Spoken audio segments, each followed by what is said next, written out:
Canan'ın seninle efirinde razmışım. ödalı gurrun edi otuyduk. Dinler Canan deyilen var o maç var ya, o maçı da zaten olmalı. Şol efirinde biz ödalı gurrun edi otuyduk Canan'la. Siyasi gurrun edi otuyduk biliyor musun?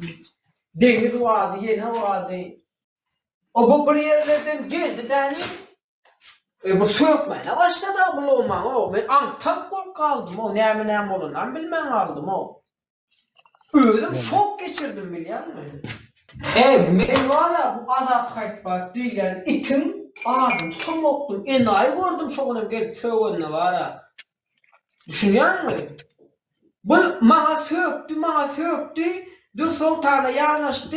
Sebebi eğer maha sökmedik olsa Dur Sultan ona yanaşmıyor. Dur Sultan'ın şeyli prinsipi var. Kim Dur Sultan'a yanaşmak istese birinci uçur ben bilen uçmalı. Düşündün mü? Maha sökmeli, beni kemsitmeli, ondan sonra Dur Sultan'a yanaşmalı. Dur Sultan'ın şeyli prinsipi var. Avdullah da şey etti. Hem de şoları yala gitti. Direliş. Sen yol otelinde mi? Ne mi? Abdullah'ın. Yol ötenden men Abdullah menden 10 yaş mutluk yolu o ecem uzaklığı var. Huy biliyordum çağrasını var. 10 yaş mutluk Söyleme. gözüketli var ya. Böyle söyleme. Goyayı da şuları söyleme. Sen de Abdullah'da söyleme bellekleri de.